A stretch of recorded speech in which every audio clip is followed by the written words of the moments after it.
जय हिंद साथियों, क्षेत्रमिति का अपने 2D का आखिरी पार्ट करेंगे आज। ठीक है, मैंने याद हो तो बताया था ना, एक 2D होता है और 3D होता है। जो CET का एग्जाम हुआ था उसमें एक प्रश्न आ गया कि निम्न में से कौन सा चारों में से अलग है। 3 तो वहाँ 2D की आकृतियां दी हुई थी और एक 3D की आकृति दी हुई, तो इतना कम से कम पता होना चाहिए 2D कौन से होते हैं और 3D कौन से होते हैं। आपके आर्मी में क्वेश्चन आ सकता है। CET 12th बेस की वैकेंसी थी, बढ़िया वैकेंसी थी, और आर्मी की जो लेवल है वो 10th लेवल है, तो क्वेश्चन आराम से पुट हो सकता है कौन सा इसके अंदर 2D है और कौन सा 3D। तो 2D इतने दिन हम कर रहे थे, त्रिभुज किया 2D है, चतुर्भुज किया वो भी 2D है, चतुर्भुज के सारे टाइप, त्रिभुज के सारे टाइप, उसके अलावा वर्ग भी, आयत भी। आज अपने करेंगे वृत्त, ये सारा 2D के अंदर आता है। फिर 3D में आएगा घन, घनाभ, शंकु, गोला और बेलन। ठीक है, चलो तो हेडिंग डालो वृत्त।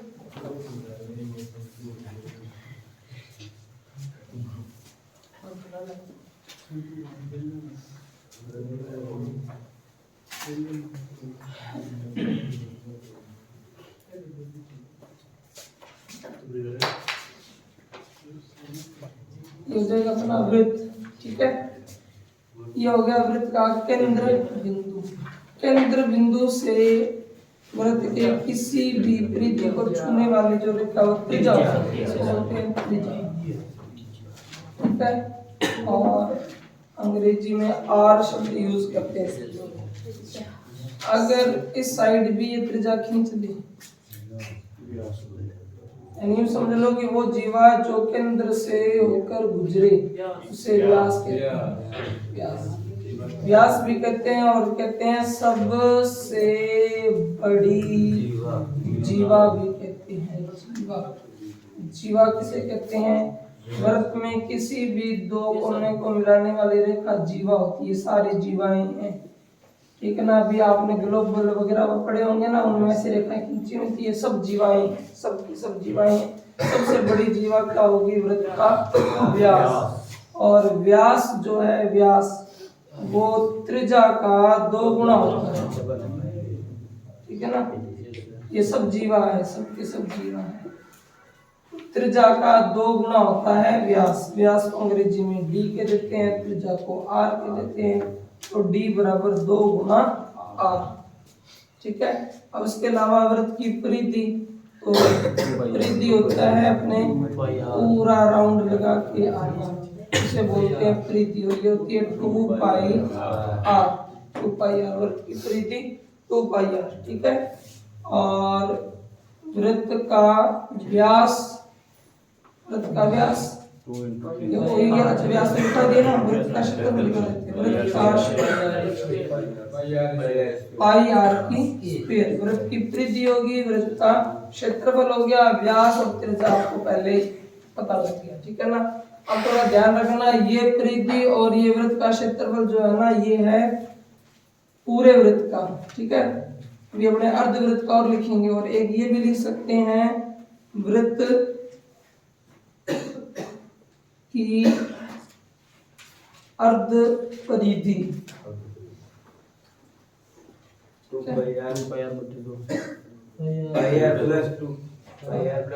की अर्ध परिधि, अर्ध परिधि क्या करेंगे? 2 पाई r बटा 2। ठीक है, चाहो तो सिर्फ पाई r भी लिख सकते, क्योंकि 2 से 2 हट जाएगा। ये वृत्त पूरा है, लेकिन परिधि कौन सी है? आधी। वृत्त पूरा ही है, पूरे वृत्त की परिधि, पूरे वृत्त का क्षेत्रफल, और वृत्त पूरा है लेकिन परिधि कौन सी है? आधी है। वृत्त की अर्ध परिधि। वर्ग की अर्ध परिधि और अर्धवर्ग की परिधि अलग अलग होता है, अलग अलग होता है। ठीक है, अब अर्धवृत्त का भी लिखवा ही देते हैं, कंफ्यूज नहीं होंगे आप। ये होता है अर्धवृत्त। ठीक है, और अपने यहाँ बोलेंगे अर्धवृत्त की परिधि। अब परिधि पूरी है, वृत्त क्या है? आधा है। वृत्त आधा है, परिधि तो अपने आप में कंप्लीट है। परिधि आधी नहीं है, वृत्त आधा है। अर्धवृत्त की परिधि होती है, क्या होती है? पाई r प्लस 2r। देखो पाई आर तो ये है पाई आर, ठीक है ना। 2r अभी बताते हैं इनमें क्या फर्क है दोनों में। फिर अर्धवृत्त का क्षेत्रफल, अर्धवृत्त का क्षेत्रफल ये नॉर्मल होगा पाई आर की स्क्वायर बटे में, ठीक है, पाई आर की स्क्वायर बटे में 2, या किसी ने ऐसा पढ़ा हो तो भी चल जाएगा आधा, किसका आधा, पाई आर की स्क्वायर का, तो भी एक ही बात है, ठीक है। अब थोड़ा सा इसको ध्यान में कर लेते हैं कि वृत्त की अर्धपरिधि और अर्धवृत्त की परिधि में क्या फर्क है। देखो ये पूरा वृत्त है, अर्धपरिधि का मतलब है आधा ही चक्कर लगाना। मेरे को भगाया तो मैं तो आधा ही भाग के थक गया भाई, तो ये हुई आधी परिधि। वृत्त तो पूरा है, राउंड तो पूरा ही लगाना था, लेकिन अपनों ने आधा लगाया है, ये होगी अर्धपरिधि। तो पूरा तो होता है 2 पाई आर, यानी पाई आर 2 होते हैं। पूरा चक्कर लगाएं तो, आधा चक्कर लगाएं तो सिर्फ पाई आर, ठीक है ना। ये भी पाई आर और ये भी पाई आर, दोनों को जोड़ दे तो 2 पाई आर। तो पूरा वृत्त होता है 2 पाई आर, लेकिन आधा ही चक्कर लगाएं तो रह जाता है पाई आर। तो वृत्त तो पूरा है ना, चक्कर आधा लगाया अपनों ने, तो परिधि अर्ध है, वृत्त पूरा है तो पाई आर। अब ये वृत्त याद है तो इसमें आधा वृत्त है, तो ये हिस्सा तो सभी को ही पता है, अभी भी देख के आए आधा वृत्त है तो पाई आर तो है, ये हिस्सा ये है ना, ये हिस्सा पाई आर है, ये भी पाई आर और ये भी पाई आर मिलकर बनता है 2 पाई आर। अगर आधा चक्कर हो तो पाई आर, तो आधा चक्कर तो इसमें भी है तो पाई आर है इसमें। लेकिन परिधि का मतलब होता है एक राउंड लगाना, तो इसके अंदर वो यहाँ भी तो राउंड लगाएगा, यानी बंदा यहाँ है और ऐसे घूम करके वापस आए, तब कहलाती है परिधि। पूरी परिधि तब होती है जब चक्कर पूरा लगाए, तो इसने पूरा चक्कर लगाया। जब यहाँ से जा रहा था तो इसे बोलते हैं व्यास, और व्यास होता है 2r। तो ये हो गया पाई आर प्लस 2r। लेकिन इसमें तो ऐसा कुछ नहीं था, इसमें तो सिर्फ इतना ही हो जाएगा पाई आर, इसमें वापस तो कोई आने का चांस ही नहीं था, ठीक है। तो ये है वृत्त की अर्धपरिधि और ये है अर्धवृत्त की परिधि। तो अर्धवृत्त की परिधि बनेगी पाई आर प्लस 2r। इसकी जगह आप और भी मान याद रख सकते हो, कौन सा, जैसे इसको आप हल करें, मैं इधर हल करके बताता हूँ। पाई आर प्लस 2r है ना, अगर दोनों में r कॉमन है, अगर मैं r को बाहर रख लूं तो बचेगा पाई, जिसका मान होता है 22/7। एक बार लिख देता हूँ, प्लस 2। ये दोनों के पास r है, 12 के लिए तो अंदर आ गया पाई प्लस 2, ठीक है। पाई का मान होता है 22/7 प्लस 2। और देखो 7 दूनी 14, 14 में 22 जोड़ोगे तो हो जाएगा 36। 7 दूनी 14, 14 में 22 जोड़ोगे 36 बटे में 7। तो ये भी आप यूज कर सकते हैं, या तो ये यूज कर लो, या फिर आप लिख सकते हो 36/7 गुणा r। ये भी अर्धवृत्त की परिधि होती है। ये हल किया हुआ मान, डायरेक्ट आंसर आ जाएगा लिख के, नहीं तो इनमें लगाना पड़ेगा मान, ठीक है। तो ये होता है वृत्त, वृत्त का होता है केंद्र बिंदु, और केंद्र बिंदु से हम रेखा खींचें तो वो कहलाती है त्रिज्या, और व्यास होता है त्रिज्या का डबल, ठीक है। परिधि 2 पाई आर, वृत्त का क्षेत्रफल पाई आर की स्क्वायर, और वृत्त की अर्धपरिधि होती है पाई आर, ठीक है। और अर्धवृत्त की बात करें तो अर्धवृत्त की परिधि पाई आर प्लस 2r, और अर्धवृत्त का क्षेत्रफल पाई आर की स्क्वायर बटे में 2। चलो सवाल करते हैं कुछ अपने इनके ऊपर, आप तो पहला सवाल लिखो, किसी वृत्त का क्षेत्रफल 38.5 सेमी स्क्वायर है तो उसकी परिधि की लंबाई बताओ। यदि किसी वृत्त का क्षेत्रफल 38.5 सेमी स्क्वायर है तो उसके परिधि की लंबाई ज्ञात कीजिए। किसी वृत्त का क्षेत्रफल 38.5 सेमी स्क्वायर है तो उसके परिधि की लंबाई ज्ञात कीजिए। परिधि की लंबाई ज्ञात कीजिए, ठीक है। किसी वृत्त का क्षेत्रफल 38.5 सेमी स्क्वायर है तो उसकी परिधि बताओ।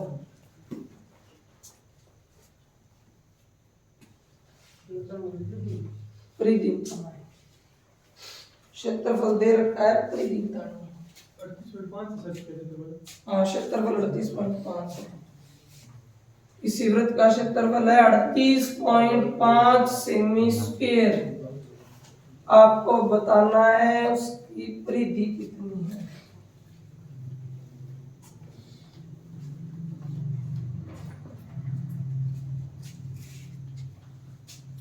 देखो क्षेत्रफल होता है वृत्त का क्षेत्रफल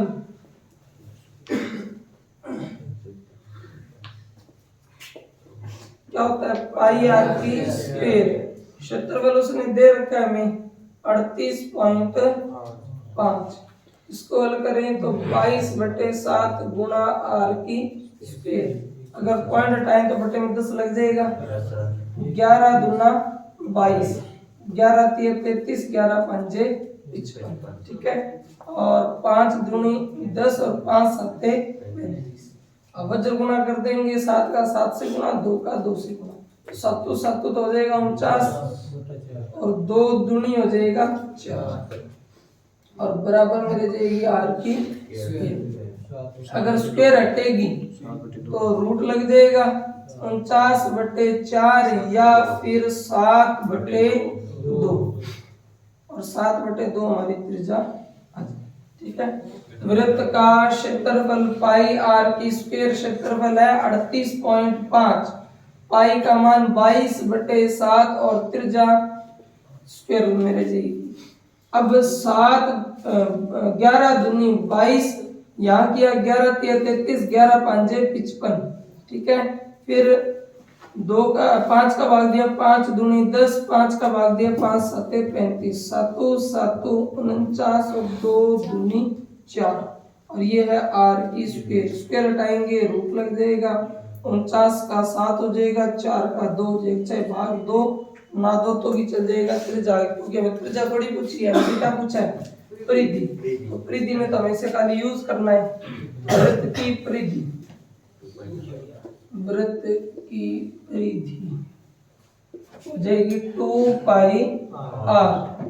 2 गुणा 22/7 गुणा त्रिज्या हो जाएगी 7/22। तो ये भी कट हो जाएगा, ये भी कट हो जाएगा, क्या रह जाएगा 22। वृत्त की परिधि रह जाएगी 22। ठीक है, 7 से 7 कट, 2 से 2 कट, परिधि जो है 22 आ जाएगी। सर वो 38.5 स्क्वायर दे दो तो आर स्क्वायर कट जाती सी तो आर कम बच जाता हो है। 38.5 स्क्वायर बताइए।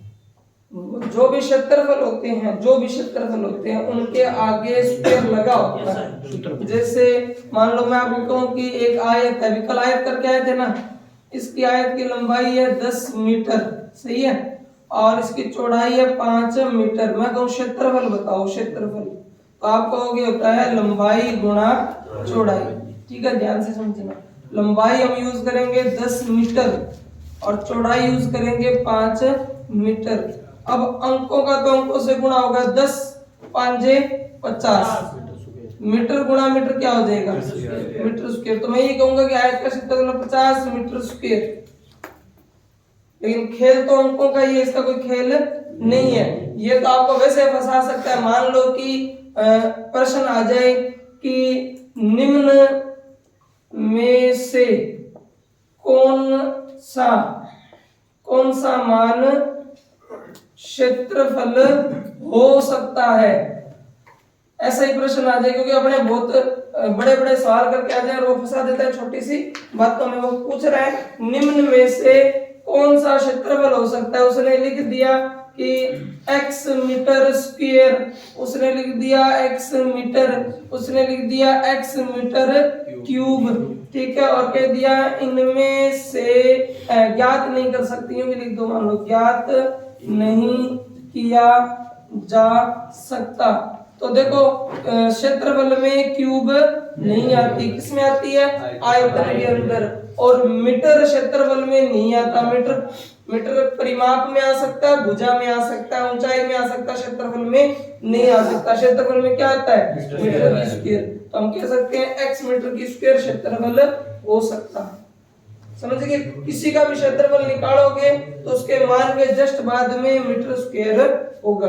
जैसे अपने वृत्त कर रहे हैं तो आपको भी वृत्त पर बताओ, आयत पे क्यों बता रहे हो, तो अपने वृत्त पर भी चर्चा कर लेते हैं। मैं कहता हूं वृत्त की त्रिज्या 7 है, वृत्त की त्रिज्या कितनी है? 7 सेमी है। और मैं कहूं क्षेत्रफल बताओ तो आप कहोगे पाई आर की स्क्वायर। पाई का मान 22/7, आर की स्क्वायर, आर कौन है? 7 सेमी, 7 सेमी। और क्या कर दोगे? स्क्वायर कर दोगे। तो ये हो जाएगा 22/7, 7 की स्क्वायर तो हो जाएगा 49, हो जाएगा ना। और सेमी की स्क्वायर करोगे तो वो सेमी स्क्वायर में ही रह जाएगा।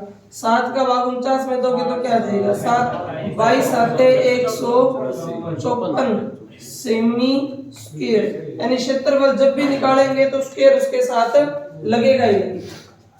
ऐसा समझ में? क्योंकि क्षेत्रफल दो चीजों को गुणा करने पर आता है, दो चीजों को, चाहे लंबाई चौड़ाई हो, चाहे आधार ऊंचाई हो, चाहे त्रिज्या की स्क्वायर हो। तो जब दो संख्याओं को गुणा करते हैं तो सेमी गुणा सेमी, सेमी स्क्वायर, मीटर गुणा मीटर, मीटर स्क्वायर। कई बार देखते हैं ना, एक मान मीटर में और एक मान सेमी में, तो अपने कहते हैं कि या तो दोनों को मीटर में बदल लो या दोनों को सेमी में बदल लो। मीटर में होंगे या दोनों सेमी में होंगे, तभी मीटर गुणा मीटर, मीटर की स्क्वायर होगी, या सेमी गुणा सेमी, सेमी की स्क्वायर। आर्य समझ में? क्षेत्रफल के लिए स्क्वायर लगा होना अनिवार्य है। हम आम तौर पर यूज नहीं करते हैं, कारण क्योंकि हमारा ध्यान अंकों पे रहता है, ये अंकों में हमारा आंसर सही आना चाहिए, ठीक है ना। क्योंकि एग्जामिनर जब पूछेगा ना क्षेत्रफल तो सारे मान के आगे मीटर स्क्वायर या सेमी स्क्वायर पहले से लगाकर देगा, तो हमें कोई ज्यादा प्रॉब्लम नहीं आएगी। हमें तो खाली अंकों पे ध्यान रखना है। जैसे ये 22 है तो अगर ये मीटर में है तो अपने आप लिख के भेजेगा मीटर, सेमी में तो अपने आप लिख के भेजेगा सेमी। क्षेत्रफल है तो उसने खुद ने लिख के भेज दिया कि ये 38.5 मीटर स्क्वायर है या सेमी स्क्वायर है, ठीक है। बस गलती कहाँ आएगी? जब वो खुद आपसे पूछ ले निम्न में से कौन सा क्षेत्रफल के लिए यूज होता है, निम्न में से कौन सा आयतन के लिए यूज होता है, तब आपको पता होना चाहिए क्षेत्रफल के लिए स्क्वायर लगती है, आयतन के लिए क्यूब लगती है, तब पता होना चाहिए। सवाल के अंदर वो आपसे पूछेगा तो यही चीज पूछेगा, वैसे नहीं फंसाएगा स्क्वायर क्यूब, ठीक है। आगे समझ में? और हाँ, ये भी एक छोटा सा ध्यान रख लेना, मान लो कि आपसे क्षेत्रफल पूछा और आपने हल कर दिया, 154 आया है, और कहीं गलती से दो ऑप्शनों में 154 आ गया, आपने 154 ही निकाला और वो कहाँ मिल गया? दो ऑप्शनों में 154 मिल गया, तो थोड़ा आंख खोल के ध्यान करना। एक 154 के आगे तो स्क्वायर लगी होगी और एक के आगे नहीं लगी होगी, तो पहचान लेना कि क्षेत्रफल के आगे स्क्वायर लगती है, उसने लगाया नहीं है, तो वो 154 जिसके आगे स्क्वायर नहीं लगी हुई है वो क्या माना जाएगा? गलत माना जाएगा। ऐसा भी 1% चांस बन सकता है। भी आपको कहे कि वृत्त की त्रिज्या 7 सेमी है, क्षेत्रफल बताओ, आपने 154 निकाल दिया और वहां दो ऑप्शन में या तीन ऑप्शन में 154 दिख रहा है, एक में 154 के आगे क्यूब लगी हुई है, एक स्क्वायर लगी हुई है, एक में कुछ भी नहीं लगा हुआ है, तो 154 तो सही है, लेकिन आपको यह भी ध्यान रखना क्षेत्रफल के लिए स्क्वायर भी लगती है। अब तो हो जाएगा क्लियर? चलो नेक्स्ट क्वेश्चन लिखो आप। वृत्त का क्षेत्रफल 144 पाई सेमी स्क्वायर है। एक वृत्त का क्षेत्रफल 144 पाई सेमी स्क्वायर है, तो उसकी त्रिज्या क्या होगी? अभी हमने क्षेत्रफल देखकर परिधि पूछी थी, अब क्षेत्रफल देखकर त्रिज्या पूछेंगे। एक वृत्त का क्षेत्रफल 144 पाई सेमी स्क्वायर है, तो उसकी त्रिज्या क्या होगी?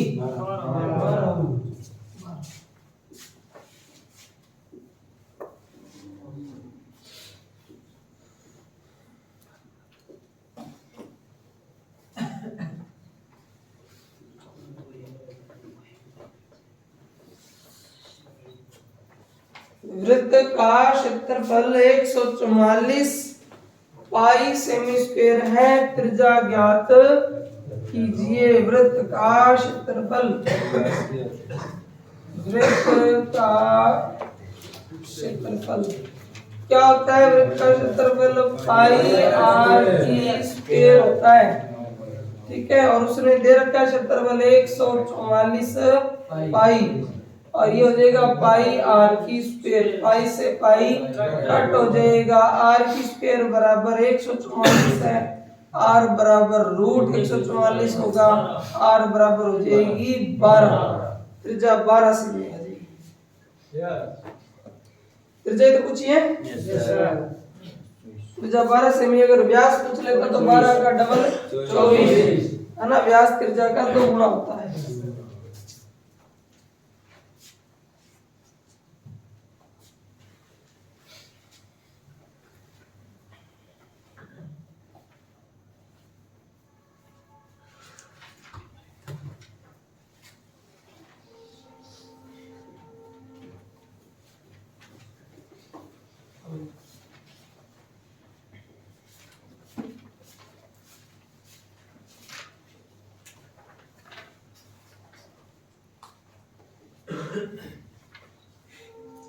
चलो नेक्स्ट लिखो।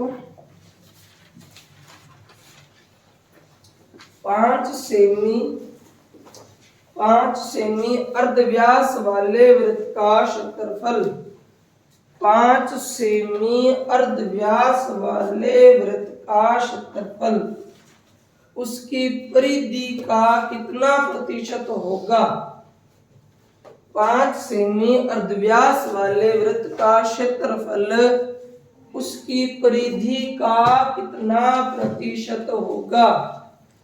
5 सेमी अर्धव्यास वाले 5 सेमी अर्धव्यास वाले वृत्त का क्षेत्रफल उसकी परिधि का कितना प्रतिशत होगा? 5 सेमी अर्धव्यास वाले वृत्त का क्षेत्रफल उसकी परिधि का कितना प्रतिशत होगा?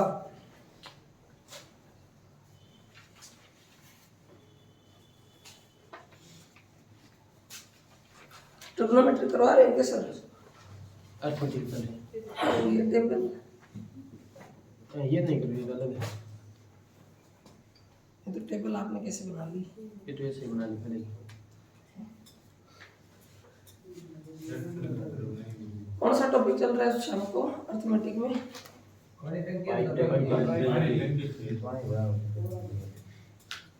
वृत्त का क्षेत्रफल परिधि का कितना प्रतिशत होगा यदि अर्धव्यास, अर्धव्यास किसे कहते हैं?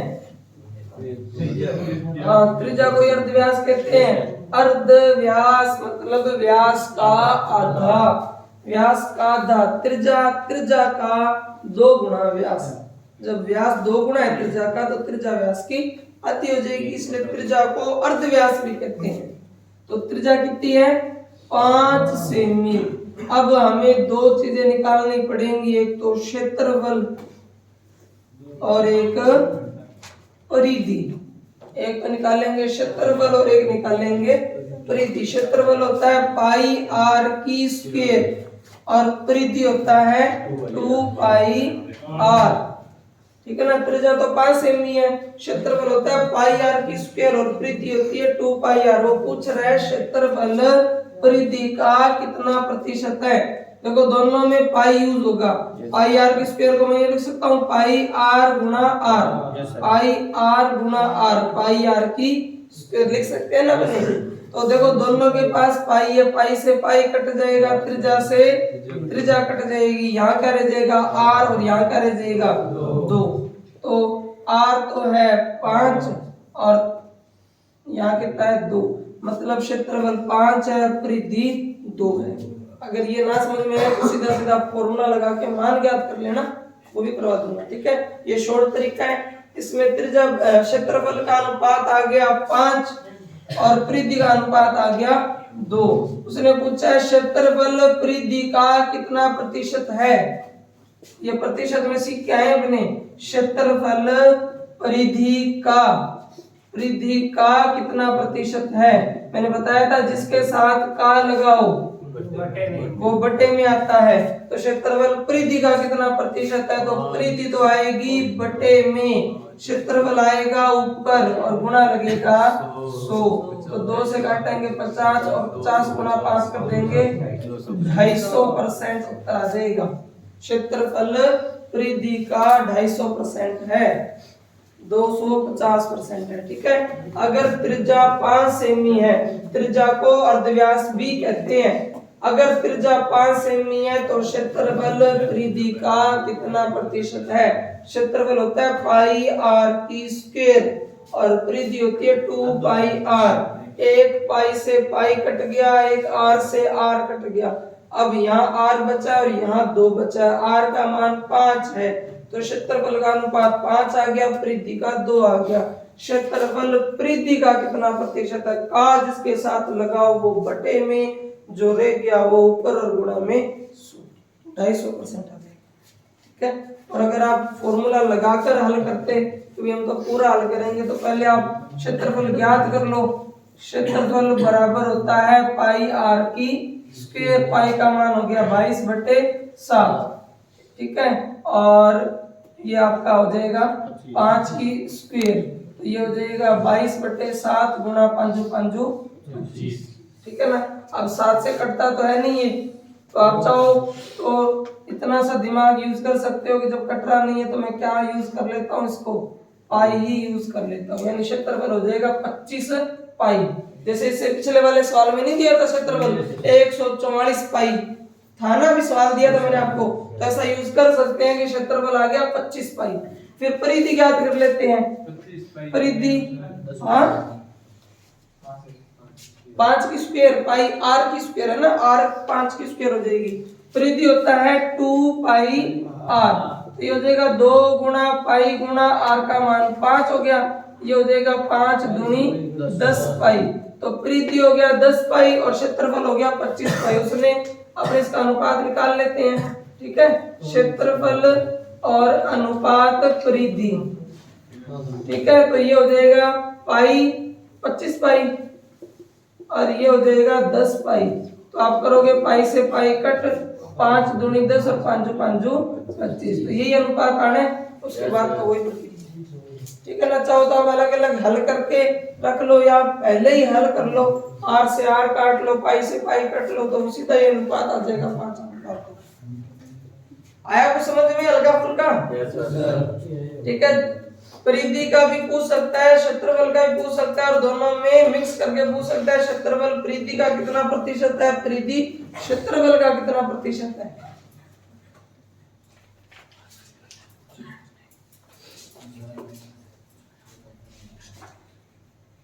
चलो नेक्स्ट करते हैं अपने।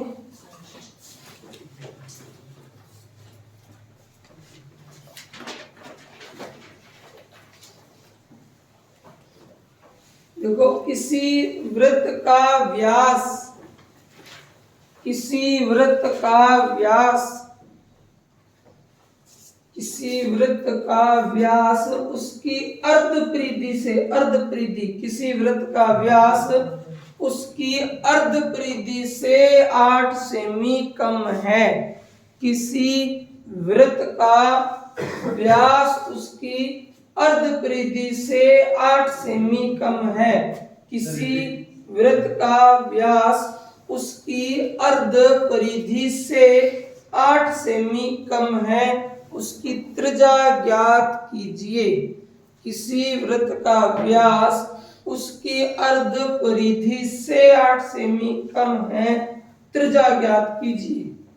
किसी वृत्त का व्यास उसकी अर्ध परिधि से 8 सेमी कम है, त्रिज्या ज्ञात कीजिए।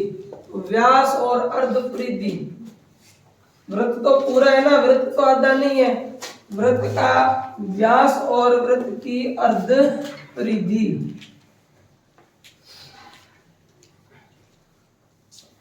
देखो अपने ये करेंगे, पहले लिखेंगे अर्ध परिधि, इसमें से माइनस कर देंगे व्यास। ठीक है। किसका? वृत्त का। वृत्त की अर्ध परिधि और वृत्त का व्यास। हाँ, अर्धपरिधि क्या लिख दिया, उल्टा लिख दिया क्या? नहीं सही, तो अर्धपरिधि में से व्यास घट जाएगा तो कितना बचेगा? हाँ, सही तो है। ठीक है, व्यास अर्धपरिधि से कम है, कितना कम है? 8। कैसे पता लगेगा? अर्धपरिधि में से व्यास घटाओगे तभी तो पता लगेगा 8 है। ठीक है ना, अगर आप 8 में से 3 घटाओगे तभी तो पता लगेगा कि 5 है। ये बड़ा है और ये छोटा है, बड़े में से छोटा घटेगा तो अर्धपरिधि में से व्यास घटा तब आया 8। अर्धपरिधि होता है पाई आर, सिर्फ पाई आर। अर्धपरिधि, वृत्त पूरा है, परिधि आदि है, वृत्त की अर्धपरिधि पाई आर और वृत्त का व्यास होता है 2r और इन दोनों का अंतर कितना है? r। व्यास तो पता है ना, त्रिज्या का डबल होता है। त्रिज्या क्या होती है? कैसे पता लगा? 7 है। हल कर दिया क्या? अच्छा फिर ठीक है। देखो इसके पास भी आर है, इसके पास भी आर है, आर को रखेंगे कॉमन। यहाँ आर बाहर अंदर आ जाएगा पाई, माइनस का निशान, आर बाहर है अंदर आ जाएगा 2 बराबर में 8। ठीक है ना, वृत्त की अर्धपरिधि पाई आर, वृत्त का व्यास 2r, व्यास परिधि से 8 कम है। दोनों के पास r है, r बाहर, इसलिए r बाहर तो अंदर आ जाएगा पाई, r बाहर तो अंदर आ जाएगा 2। ठीक है, अब r पाई का मान 22/7 माइनस 2 बराबर में 8। 7 दूनी 14। देखो जब 7 का 2 से गुना करोगे 14 आएगा, लेकिन 14 आएगा कौन सा? माइनस का, क्योंकि माइनस का 2 है ना, तो ये माइनस की संख्या है, ये प्लस की संख्या, जब गुणा करेंगे तो माइनस का 14 आएगा। लेकिन 22 तो प्लस का है, 22 में से 14 गए, 8 बचेंगे, बटे में ये 7 वैसे का वैसा। ठीक है, ओह पहले 8 लगाते हैं। ठीक है, बराबर का निशान है, 8 से 8 कट हो जाएगा। ठीक है, तो ये हो जाएगा अपने पास r/7 बराबर में 1, क्योंकि 8 से 8 कट हो गया।